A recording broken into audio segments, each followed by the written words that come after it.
Queridos, graça e paz, é com alegria que estamos aqui. É o Grupo Evangélico de Intercessão do Palácio da Justiça que celebra este culto em homenagem aos pais, não é? Quero agradecer ao meu querido presidente do nosso grupo, o nosso pastor, desembargador, doutor Ademir Pimentel, que me concede este privilégio desta oportunidade para esta ministração. Muito bem, nós sabemos que cerca de 42% dos ensinamentos de Yahushua, o nosso Salvador, foram através de parábolas.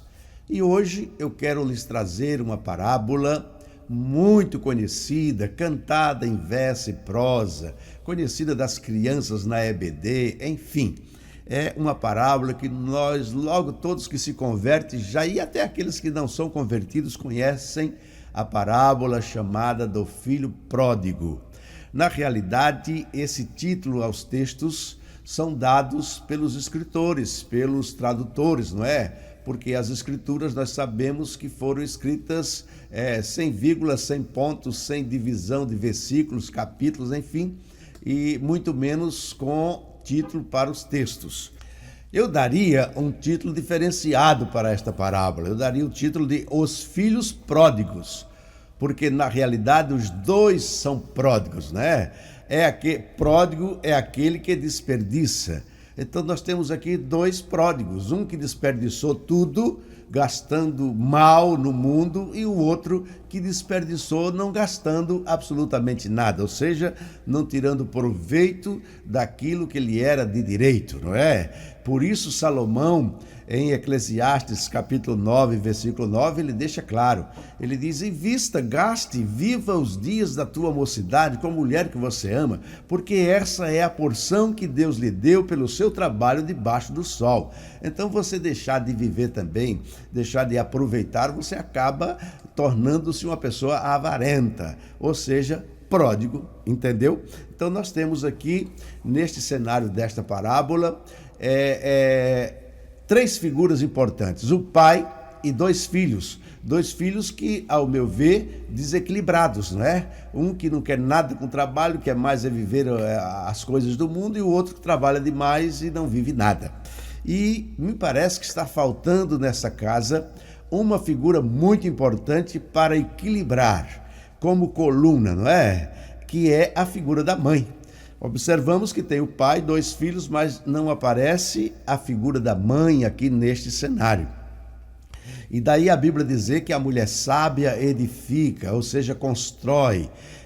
A mulher é a coluna, é o tissalá, não é a costela, é o tissalá, ou seja, é a coluna, é aquela que norteia, é a adjuntora, a adjuntora é espec, não é? Ou seja, estaca, aquela que norteia o homem.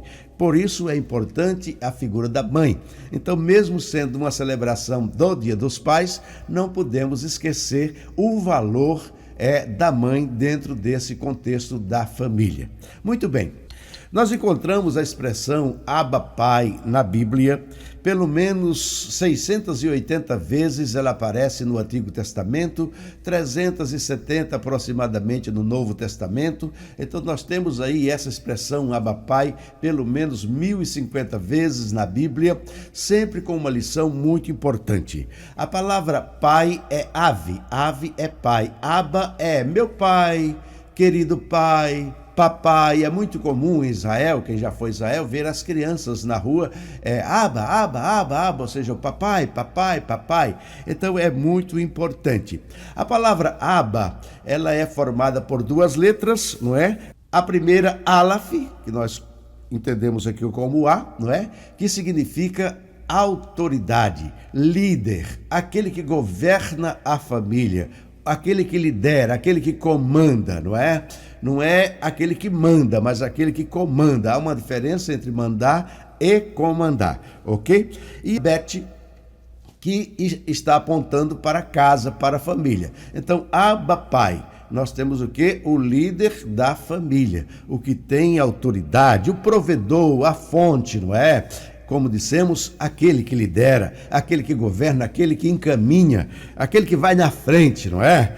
Então, quando olhamos para o nosso Abba Pai, o nosso Pai maior, o nosso Pai eterno, que em tão grande amor deu seu próprio Filho, e devemos obediência ao nosso Pai. O próprio Yahushua, sabendo que era o Filho do amor, não é? O único Filho que foi dado para nós, morrer por nós, por amor, tão grande amor do Pai eterno para conosco, para com seus filhos. Daí Yahushua falar em Marcos 14 e 36 diz assim: e disse: Abba Pai, todas as coisas te são possíveis, afasta de mim esse cálice, não seja feita porém como eu quero, mas seja feita a tua vontade, ou seja, não seja feita a minha vontade, o meu querer, mas o teu querer. O Eterno, ele aparece pelo menos 5 vezes como Pai, várias outras vezes, mas eu quero citar aqui pelo menos 5 vezes. Ele aparece como Pai dos anjos, ele é o Pai dos anjos por criação. Ele é o Pai do homem por formação. Ele é o Pai de Israel por eleição. Ele é o Pai de Yahushua, do nosso Salvador, por geração. E ele é o Pai da igreja por adoção. E eu gosto desse termo, adoção. Porque, ora, se eu fui adotado, é porque eu era filho de outro pai. Lógico, não é? É redundante dizer isso. Se fomos adotados, é porque éramos filhos de outro pai. Pertencíamos a uma outra família. Romanos 8, 14 a 17 diz assim: porque todos os que são guiados pelo Espírito do Eterno são filhos do Eterno. Porque não recebeste o espírito de escravidão, para outra vez estardes em temor, mas recebeste o espírito de adoção de filhos, pelo qual clamamos: Abba, Pai. O mesmo Espírito testifica com o nosso espírito que somos filhos do Eterno. E se nós somos filhos, somos logo herdeiros também, herdeiros do Eterno e co-herdeiros em Yahushua, se é certo que com ele padecemos, para que também com ele sejamos glorificados. Então, vamos reforçar essa ideia de que se fomos adotados é porque éramos filhos de outro pai, de outra família. E se agora pertencemos ao Pai das luzes, ao Pai dos vivos, éramos filhos de pai de morto, não é? Todo homem, até encontrar-se com Cristo, com o Calvário, ele é um corpo vivo carregando um espírito morto. Vamos ver isto em Mateus 8:22. É interessante. Yahushua, porém, disse-lhes: segue-me e deixa que os mortos enterrem os seus próprios mortos. Como é que um morto vai enterrar outro morto? Ele está falando de gente que ainda vive com o espírito morto, embora o corpo esteja vivo, que pertence ao Pai dos mortos, não é? Efésios 2:1 diz assim: e vos vivificou, estando vós mortos em ofensas e em pecados. Então, no pecado, todo homem está morto. Há outro texto que Paulo se inclui, dizendo: estando nós ainda mortos. Vejam bem, em Lucas 20:38 diz assim: ora, Deus não é Deus de mortos, mas de vivos, porque para ele vivem todos. Então, observe que nós servimos a um Deus dos vivos. Deixa eu ler mais aqui, que eu não tenho muito tempo aqui para ler. Deixa eu ler mais uns 2 textos para a gente voltar aqui para a parábola, porque eu não tenho muito tempo, mas é importante esta colocação. Hebreus 2:14 diz assim: e visto como os filhos participam da carne e do sangue, também ele participou das mesmas coisas, para que pela morte aniquilasse o que tinha o império da morte, isto é, o diabo. Veja, então há um império da morte, há um império da vida, há um reino da vida, há um reino da morte, está escrito aqui. Em João, no capítulo 10, versículo 10, ele deixa claro: o ladrão não vem senão roubar, matar e destruir. Olha aqui o império da morte, olha o reinado da morte aqui. Ele não vem senão, ou seja, não faz outra coisa. O ministério dele é matar, roubar e destruir. Mas eu vim para que tenham vida e a tenham em abundância. Então aqui está destinado os dois ministérios, está destinado os dois reinos, ministério, império da morte, império da vida. Aquele que mata não dá a vida e aquele que dá a vida não mata. É simples assim. E hoje, por sermos adotados, co-herdeiros em Cristo, nós somos filhos vivos de um Deus vivo, de um Pai vivo, que está sempre disposto a nos perdoar e a nos abraçar, um Pai que é grandíssimo em misericórdia. Eu vou ler mais só um texto para a gente voltar aqui para a parábola. Romanos 8:10. E se Yahushua está em vós, o corpo, na verdade, está morto por causa do pecado, mas o espírito vive por causa da justiça. Então, mais uma vez, quero deixar esta colocação. Estamos adotados como filhos do Eterno, como filho do reino da vida, daquele que vive e reina para todos sempre, e este é o nosso Pai eterno. Isso posto, vamos então para algumas lições que eu aprendo com esta parábola, com atitudes tanto do filho que se foi, como do pai que o recebeu. Nós conhecemos bem a história, como disse, não quero ser redundante, mas só para lembrar. É um menino mais novo, que tem desejos de conhecer o mundo, tem desejos de viver os prazeres mundanos, e então para isso ele precisa de dinheiro, é claro, e pede ao seu pai o que ele tinha de direito, a sua herança, que seja antecipada para que ele tire proveito disso da maneira que ele entende e de que ele deseja. E não era esta a vontade do pai, mas o pai assim o permite.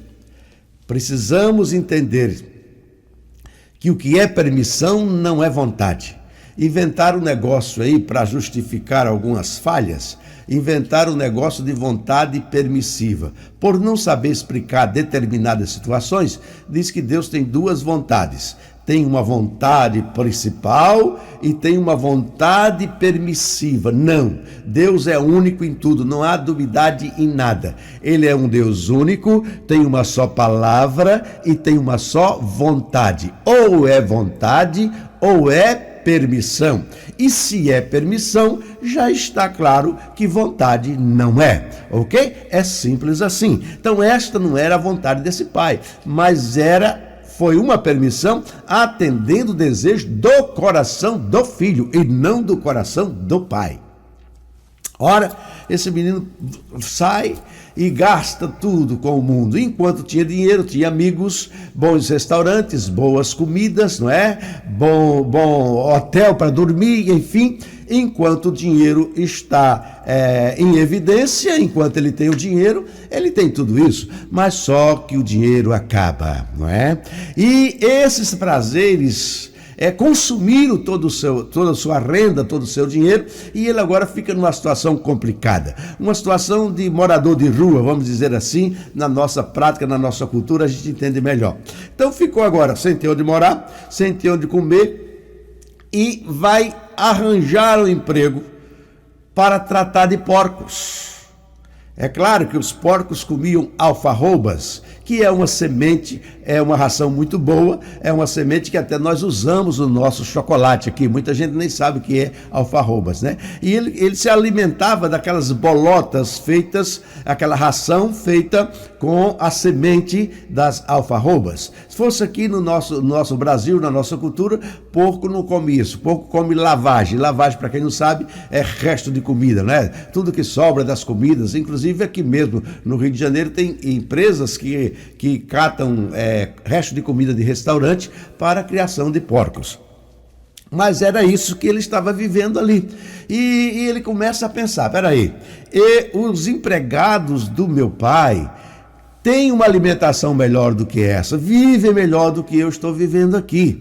E esse menino cai em si, se arrepende do que fez e é tocado profundamente em seu coração e tem o desejo de voltar para a casa do pai.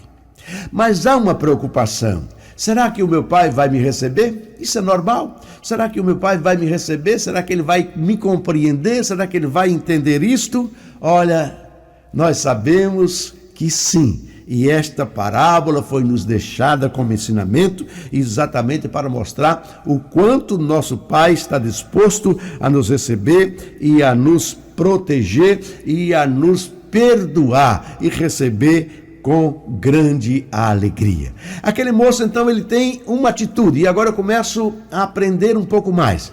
Ele tem uma atitude, ele não só imaginou, mas ele agora levanta-se e vai na direção do Pai. Ele toma uma decisão, ele toma uma posição. Tem muita gente que pensa muito, não age absolutamente nada. Precisamos pensar e precisamos agir, tomar uma posição, tomar um impulso e resolver as coisas. E esse menino então faz isso. Esse moço, volta para a casa do seu pai, sabe lá o que está passando pela sua cabeça. Mas eu tenho uma lição maravilhosa e eu aprendo aqui com as atitudes do pai também.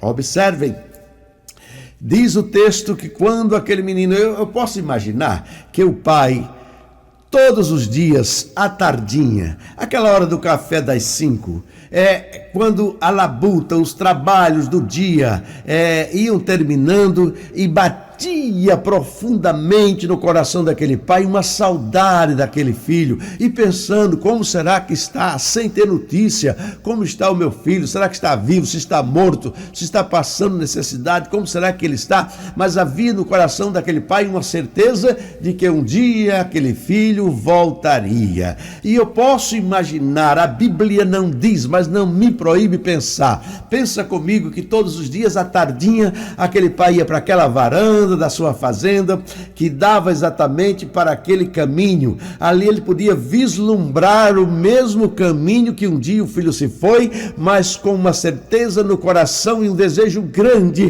de que um dia ele veria aquele filho voltar pelo mesmo caminho que foi. E isso aconteceu.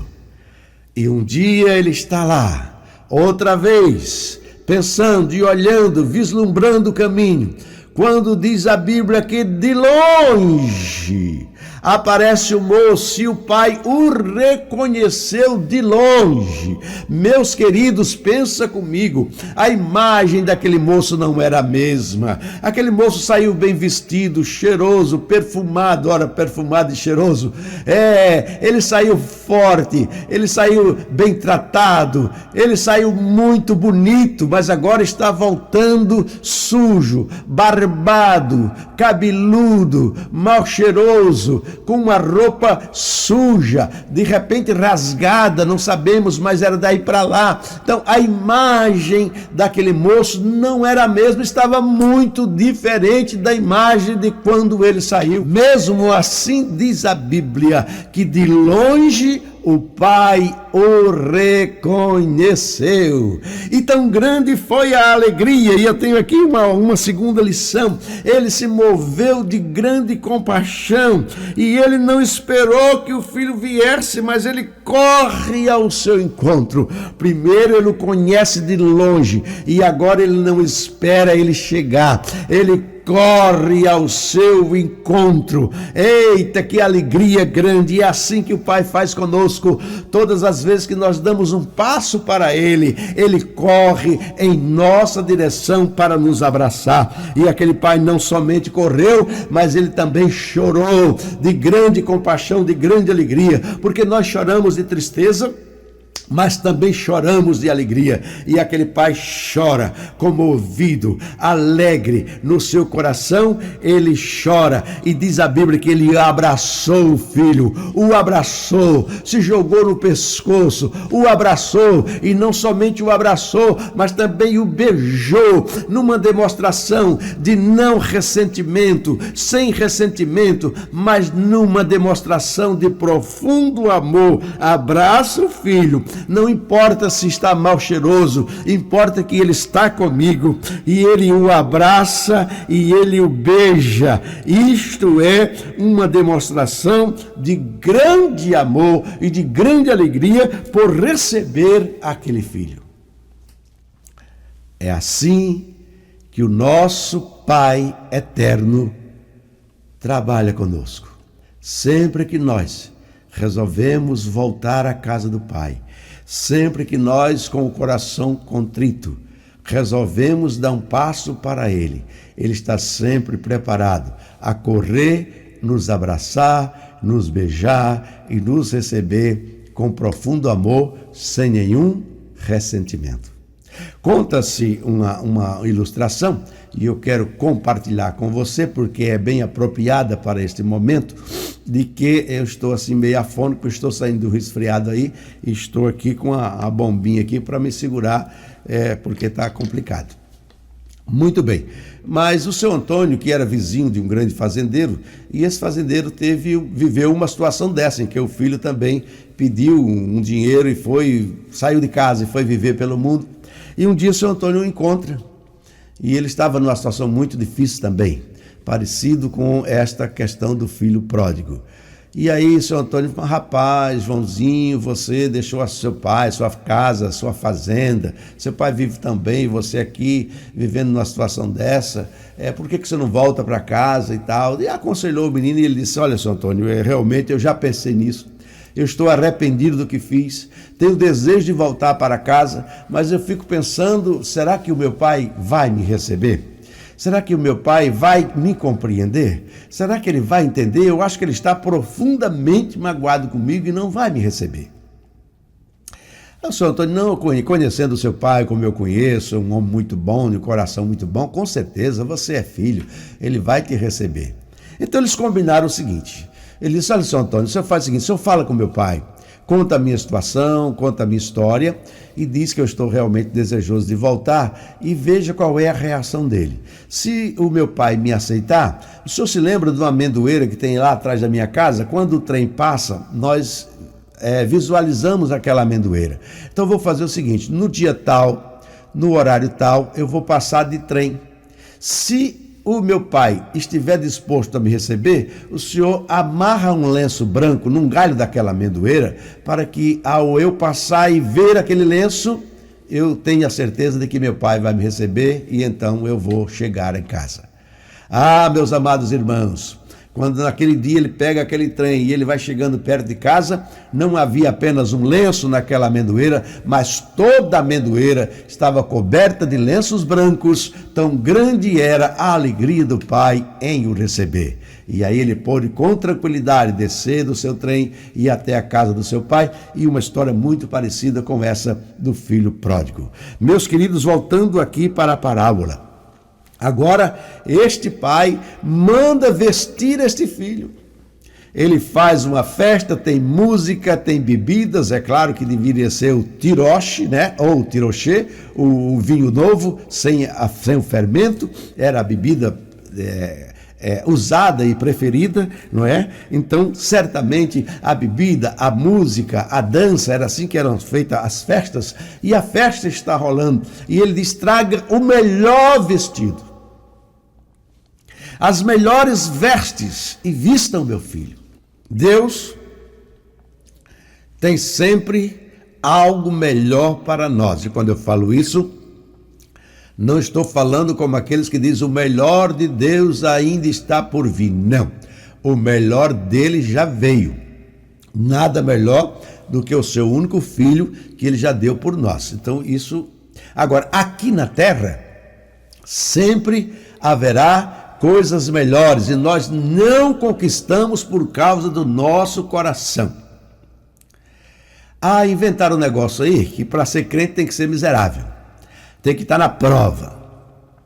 Porque já ouvi alguém dizer erroneamente: olha, se está tudo certinho na vida do crente é porque tem alguma coisa errada. Gente, aonde que o camarada tira um negócio desse? A Bíblia diz que não há consequência sem causa. A Bíblia diz no Salmo 91 que praga alguma chegará à tua tenda. O Messias ainda diz: olha, vai ser multiplicado 100 vezes o que você tem aqui, e de sobra você ainda tem a vida eterna. Então esse negócio de dizer que é o melhor do crente, aqui é só prova, aqui é só dificuldade, aqui é só enfermidade, aqui é só desemprego, aqui é só coisa ruim. O melhor para nós é quando chegarmos no céu. Aí lá será o nosso descanso, lá será a nossa bênção. Não, não é isso que a Bíblia diz, não, Senhor. A Bíblia diz: eu tenho vida em abundância, a vida plena aqui na terra e ainda a vida eterna. Mas as pessoas se apossam, tomam posse dessa miserabilidade como se fosse humildade, confunde tudo e vive buscando e trazendo cada vez mais prova para si. Mas vamos deixar isso aqui. Então, ele traz o melhor vestido. Não bastou, lhe coloca um anel no dedo, isto é, restaurando a autoridade do príncipe, restaurando o anel da reconciliação, com 8 joias: a fé, a paz, a perseverança, o caráter, a esperança, o gozo na esperança, o gozo no sofrimento e o amor. Eita glória! Esse anel lhe é colocado outra vez no dedo. Aliás, geralmente esse anel de autoridade é dado ao filho mais velho. No caso aqui, está sendo entregue ao mais novo, que estava perdido, mas se achou. E o mais velho realmente não estava merecendo nada disso. Nós vamos ver um pouco mais na frente. Já indo para o final, lhe coloca sandália nos pés. Você não é escravo, você não é servo, você é filho, porque os servos e os escravos não usavam sandália. Lhe coloca roupa boa, lhe coloca anel no dedo, lhe coloca agora a sandália nos pés. Ele está dizendo: você continua sendo meu filho, você não é meu empregado. E agora ele traz uma coisa importante: manda matar o bezerro cevado. Eu poderia dar o título para esta mensagem: o bezerro cevado. Ora, você sabe o que é um bezerro cevado? Você sabe quanto tempo é levado para cevar um bezerro? Nós que somos criados na roça, e eu fui criado na roça, temos um entendimento melhor dessas coisas. Quando a gente vai receber alguém da família, ou que vai visitar, ou amigos, o mês que vem a minha filha vem do Rio de Janeiro, vem visitar e tal. O que acontece?